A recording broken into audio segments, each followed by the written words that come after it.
Okay, well, summer break is almost here and it's already here for some students. It's time for kids to relax and play. But as many parents know, it's hard to convince your kid to limit their social media and perhaps their technology, that screen time use, especially when they are out of school.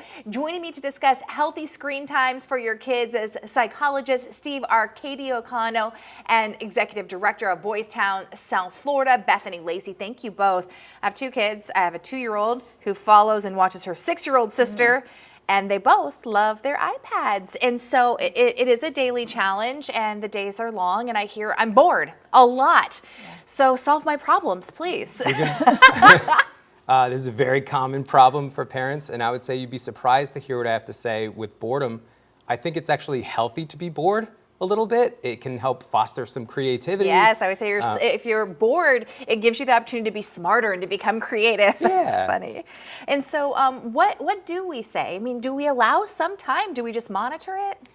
Yes, I think one of the really important things to think about is that it is not the screens necessarily that are causing the problem.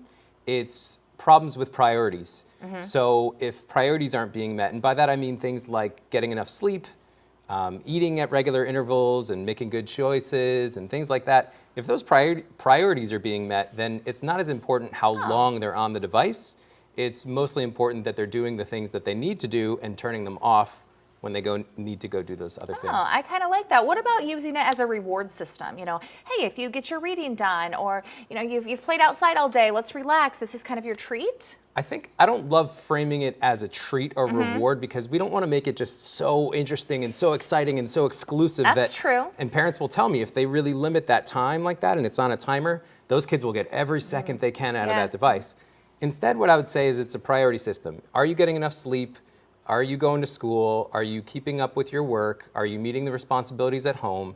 And when those things are taken care of, family priorities, you know, if grandma's calling, are you getting off the device to talk to grandma? Sure, yes. After those other things are met, then you can go on the devices as kind of a backup recreational activity. And I'm not leaving you out down here, I promise. I have one more question for you.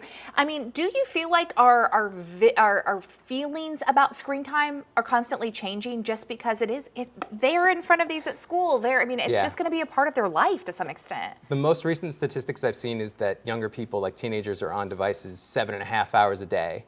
And one of the things that I said is that there's no fighting this anymore. Trying to just go abstinence only won't work because you can't fight it. We need to teach them how to manage this responsibly.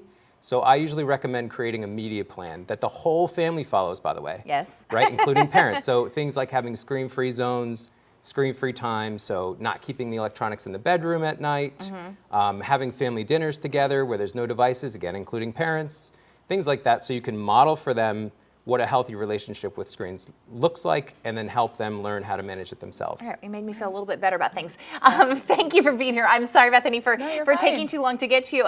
Talk a little bit about some of the programs that you guys offer that perhaps will help as you are hearing from your kids, I'm bored. Absolutely. So at Boys Town, we have a lot of different programs that can help at-risk children and families to really empower them to reach their goals and to live a brighter future. And so that might be through our parent training, it might be through our outpatient behavioral health center, which is where Dr. Steve is from.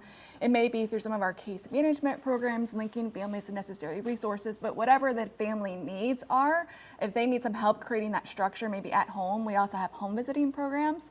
And so we're really just there to help empower families to meet their goals. That's fantastic. Both of you giving so much good advice, because I know a lot of parents excited. It is nice to be out and it is time to relax, but at the same time, you know, it puts a lot of pressure on parents. So good information. And I know that you guys do have a lot of programs to offer. So we put a link to your website on rswpbf.com. Go check it out. Search healthy screen time and you'll be able to find that all. Thank you for being with us. We appreciate it. We'll be right back.